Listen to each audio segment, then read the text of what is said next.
Well, it's now Sunday of August Bank Holiday weekend, and we're having a weekend off steam rallies. So here we are at Shrewsbury Steam Rally.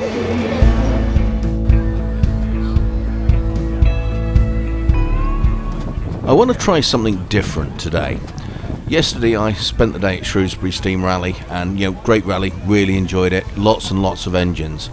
But sometimes I watch these videos and there's like an hour of just pictures of engines without any real sort of context or anything like that. So I'm going to pick out my top 5 from Shrewsbury.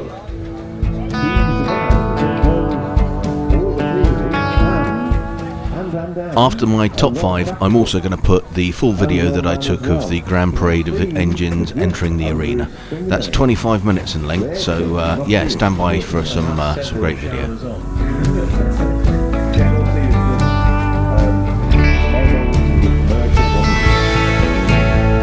It would be wrong of me to ignore Garrett's, so I've included Princess Mary here at number 5. She's a Garrett's Showman's tractor.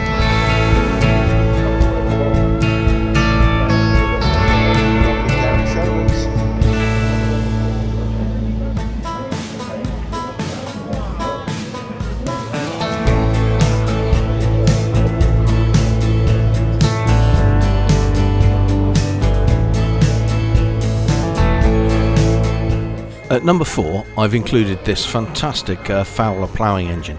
I'm always impressed by the magnificence of such huge ploughing engines, but this one's included largely because of its history.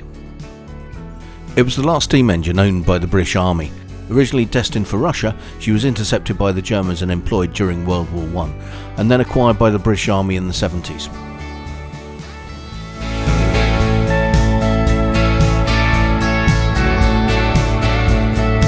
At 3 is this absolutely gorgeous Evelyn tractor. I love these tractors, they're just such a fantastic size out on the road, and yeah, really enjoy them.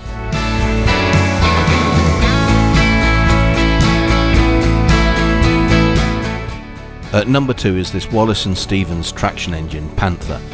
Built in 1912 in Basingstoke, it's now owned by the Shadbolt family.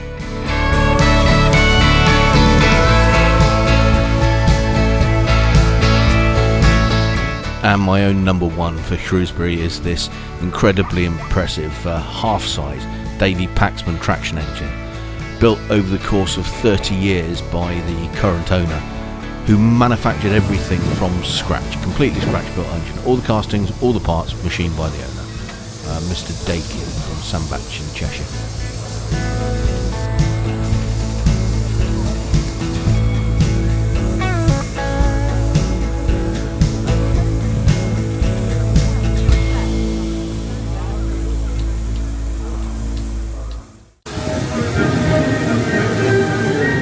And as promised, here's now the full 25 minutes of the engines entering the arena at Shrewsbury for the Grand Parade of Engines.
This cavalcade of steam's great might presents to us a wondrous sight of engines now resplendent made from years of harbouring in the shade. They came from yard and field or wood, and in their twilight silent stood, with rusting motion and boiler cold. It was for scrap that they were sold. Then in the summer's sweltering scorch, their end it was the burner's torch.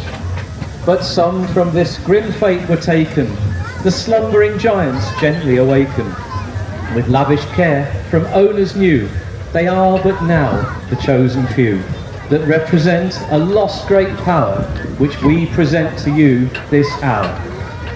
But these are the engines of an era long past, built by the men whose skills were the last. They made them strong, to give of their best. In aging years, they do not rest. They still drive on with fiery soul and beating heart that scorns control, with burnished limbs of shimmering steel and throb and pulse of circling wheel. With shining paint and polished brass, all other machines they did surpass. But for all this grace and beauty, they were made for man's duty. Hauling with ease the team's former loads up and down the country's roads. Others were the sons of soil. From ploughing and threshing they eased the toil. Then came the showman with engines so grand, each thought his the best in the land. Yet with brass and electric light, there came the strength to move the site. This was part of their calling to man. But what of the homes where they began? Charles Burrell of Thetford, the true Norfolk breed, while Ransoms and Garretts were Suffolk seed. Next came Lincoln, its four famous sons of Robert, Clayton, Foster and Ruston. Marshals of Gainsborough in that same shire, they made engines for all to admire. Then, in Cheshire, the land of salt, Fodens were built with never a fault. But with pride, the county of Salop made their sentinels go with a gallop. Further north, in the city of Leeds, Fowler and McLaren sufficed the needs. From the Garden of England, a prancing horse, Aveling and Porter ran the course. Wallace and Stevens, with sprightly 5 ton, taskers nearby would give it a run. These are a few of the famous breeds, all working the purpose of man's needs. And now to you this hour we bring these engines for their praise to sing. With shrieking whistle and vapour cloud, their aim is now to please the crowd. So let us salute these machines from the past, built by the men whose skill was to last. They made them strong, to give of their best. In aging years, they do not rest.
needed urgently. Sorry to speak over it.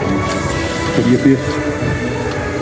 Right, could we have Lorraine Davis? Lorraine Davis to rally control immediately to the control box by the commentator's box, where the secretary is, please. Lorraine Davis, please.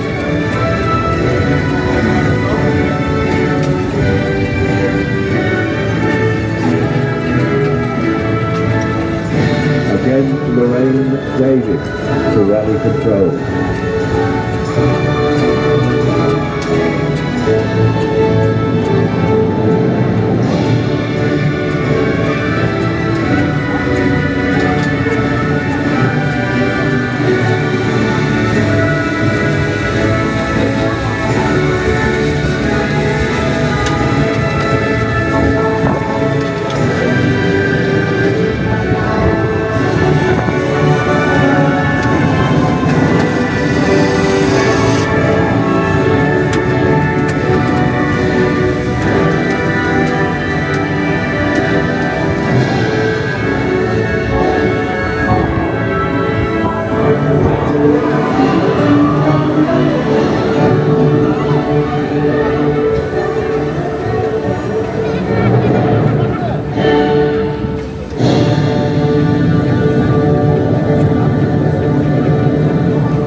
Well, there we are, everybody, the annual parade of steam engines here at Onslow Park.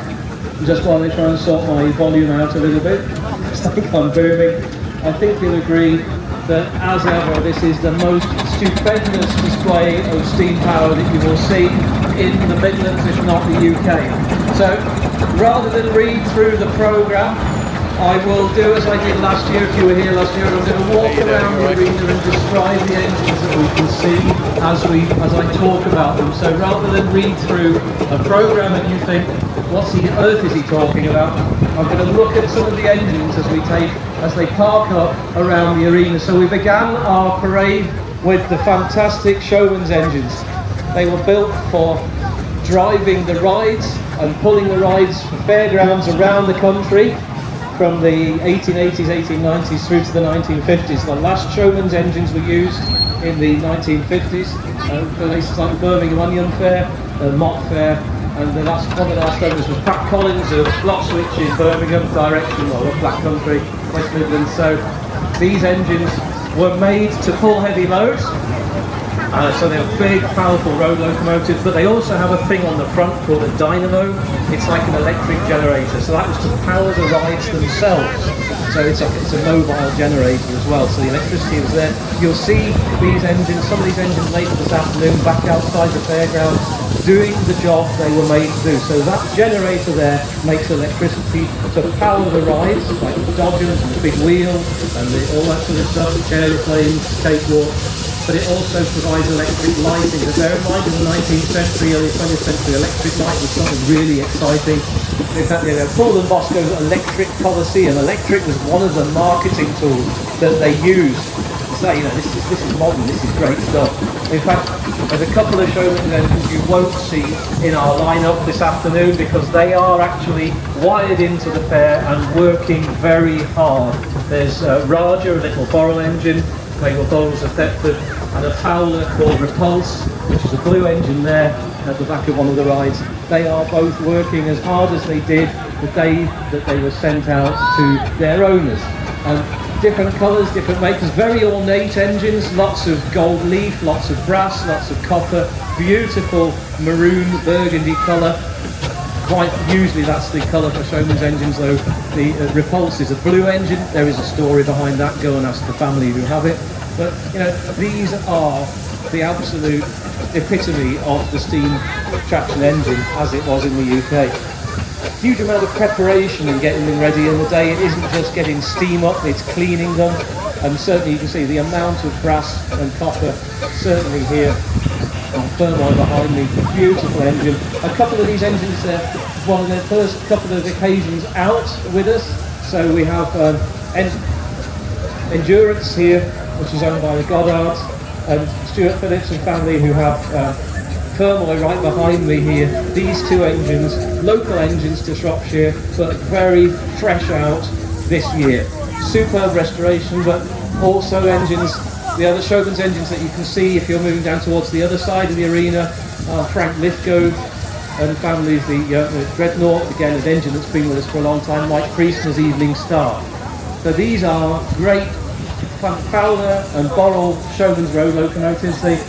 In the middle, as you can see, if you're sitting where I am now, there's a little engine down the way from us, George Rogers and Sons Flying Airships. That is a Garrett steam tractor.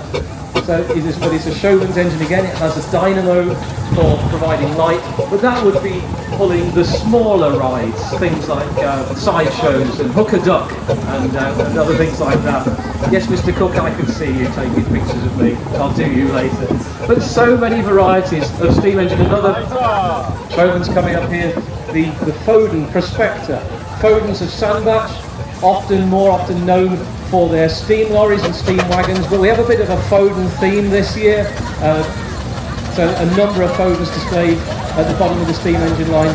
A Foden agricultural engine behind the Showman's engine. You can see the similarity in them there. That pretty much the Showman's engine is a blinged up traction engine. It's got a few other details to it. It's got springs. It's got rubber tyres. They both have rubber tyres now, but various things that the Showman's engine. It's the traction engine. The Showman's engine is wool in sheep's clothing, really. But so many other varieties of steam power. The steam roller made for compacting the roads of the UK from the mid-19th century. Again, pretty much the last commercial steam engines in use in Britain were steam rollers. They were in use in certain parts of the country until the 1980s, not in preservation but actually working. And coupled hand in hand with that, another steam roller, the Evelyn and Porter on the right, with the Sentinel steam wagon, the DG8 Sentinels of Shrewsbury. And whilst Fodens made steam wagons with steam lorries, but they made wagons with a single G, Sentinels were special and they spelt their wagons with a double G, so Wagagun. But that made the Sentinel mark something very special. The DG8 there, owned by Kevin Standing from Powys, and restored by its previous owner over about 25 years, but in the colours of tarmac, and would have worked well together with steamrollers in their commercial life. I'm conscious I don't want to get in people's pictures here. I don't shoot past. But this is a great point at the top of the arena here to see these magnificent engines as they parade their way around us. And they're still coming in. Here we've got 90 odd engines entered into the show this year, and it was absolutely fantastic to see so many of them come together. And I mentioned Fodens. We seem to have a slew of them coming in at the moment. This Foden, the grey engine, is what's called the Agri Tractor. This was a challenge to the internal combustion engine. You can see it's got big pneumatic rear wheels.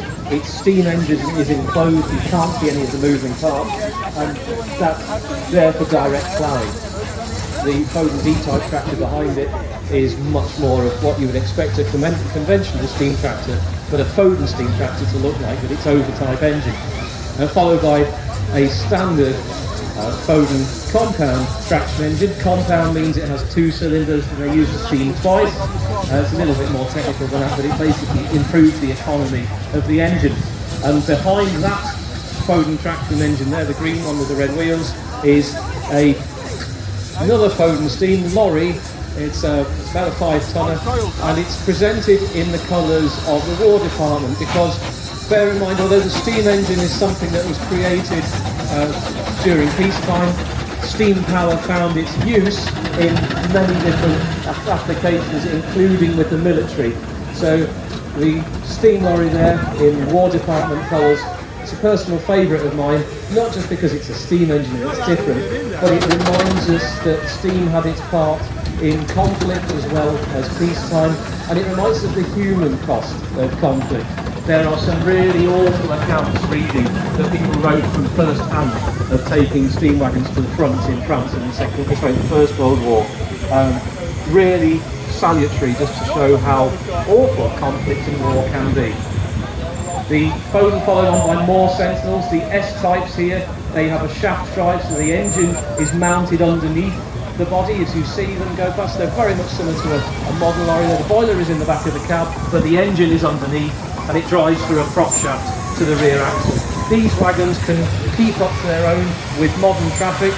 A number of them ran on the former Sentinel test route over the Horseshoe Pass yesterday, which is a little bit of a special thing that some of the Sentinel drivers do when they come to Onslow Park. They like to take their machines back to the works where they came from, the old Sentinel works, and they also like to go over to Ponderosa where they start and have a bite of lunch, and then they make their way back to the site.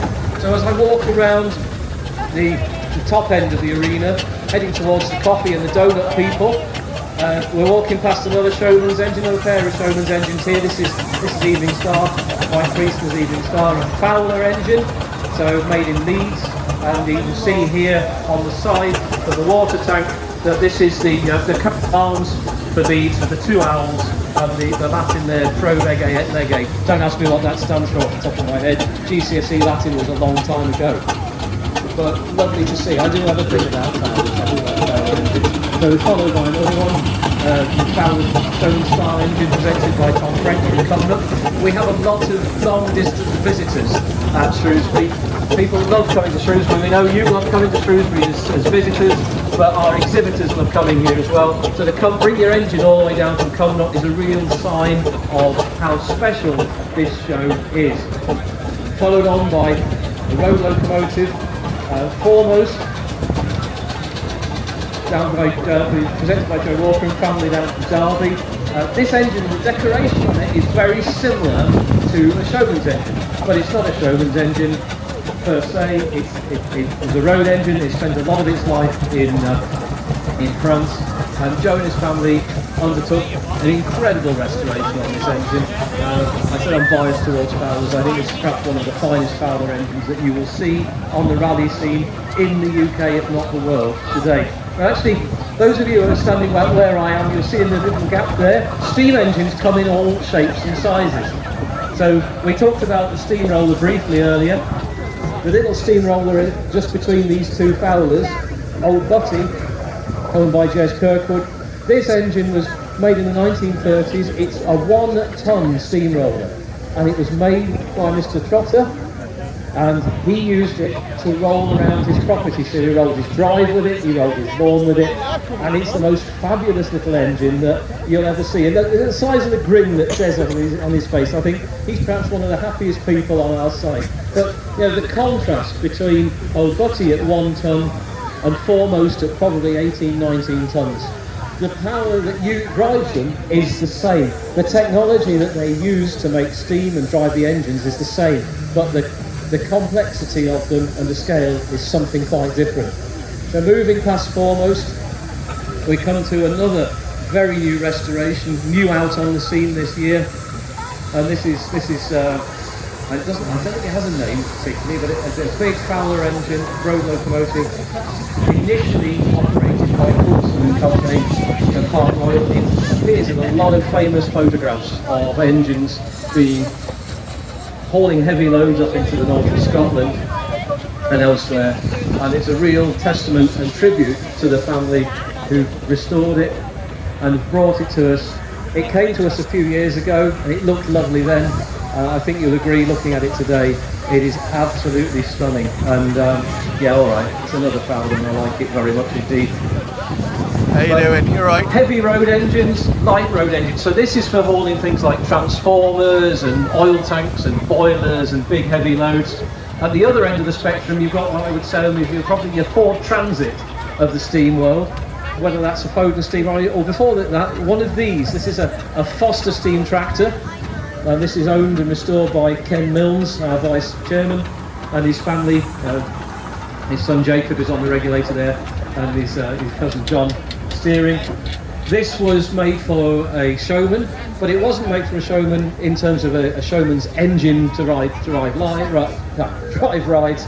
It was much more for moving smaller loads and getting the boss there quickly. It's a very fast little engine.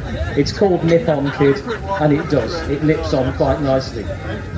It's a lovely engine. Rebuilt like so many of these engines were from pretty much a wreck. This engine was mainly the boiler only and the cylinders, and Ken and family have recreated the rest with a lot of help from friends all across the UK. We're talking about long distance. engines and road locomotives. So we go back to a different maker of the road locomotive. So we talked about the Fowlers pulling heavy loads. This is a woudl road locomotive. It's again a compound engine. It has 2 cylinders that use the steam out the boiler twice before it goes up the chimney and makes that chuff noise. And whilst this engine was new to Devon, it's another of our very long distance visitors, perhaps one of our longest distance. We have 2 engines down from Aberdeenshire today, and this engine is owned by Alfie Chain. There he is. Good afternoon, sir. Good to see you. Thanks for bringing it down. It's always a pleasure to welcome new engines to Shrewsbury. So do go and have a chat with Alfie about it and find out just what this engine is like. It's one of the fastest steam engines I know on the road, if it isn't a steam lorry, and it's a beautiful thing, really nicely turned out. Another Fowler behind us, or behind me, is Arthur Henton's Bell of the Wolds, obviously an engine of Yorkshire origins, but now living in Leicestershire. And again, an engine like so many that come to Shrewsbury that travel on the road themselves. This is 2024. And we're still able to run these engines on the King's Highway. I used to say the Queen's Highway until last year, but so these engines are still road legal. They all have registration numbers on the front of them. They're all insured, and we all still have to go to the post office to tax them. We don't have to pay anything to tax them because they are historic vehicles and tax exempt. But I like to keep my post office open, so I go and see the nice people in my post office. I say I want to tax my engine. They say I can't charge you anything, and I say, well, I'm not going to give you anything. So I go there. No money changes hands, and I get nothing back in return, but my engine is taxed and legal for the road. All of these engines are road legal, and like I say, a good number of them have travelled under their own steam to be with us this weekend. So whilst it may be sometimes a nuisance to be caught behind one of these engines, it's still fabulous because this is 2024, this is heritage alive on the road, just as much as the Austin 7s are, as all the commercial vehicles are, and the vintage motorbikes. These things are keeping our history and heritage alive on the road. Different, again, aspects to look at engines. Without going into detail, this engine is a woudl single crank compound, so it again has the 2 steam cylinders, but they're mounted above each other. It still uses the steam twice, but it only has 1 set of moving parts. There are plenty of books that you can buy at places like the National Traction Engine Trust stall and stand at the top of the arena, which will give you more information if you want it for these sort of things. But the makers, we read about them in the poem. We talked about Burroughs of Thetford, the engine behind us here, Ruston and Hornsby of Lincoln, Trevithick, an engine that started its life in Cornwall. A very simple, very practical designing machine, but when you start to look at the detail differences of them, Rustons were particularly known for very solidly made engines, really nicely engineered, practical machines that lasted a long time. And Trevithick is a fine example of the Ruston. But number 59 we have to make a mention of, a woudl, another single crank compound, but unlike the road locomotive, this is a traction engine. So it has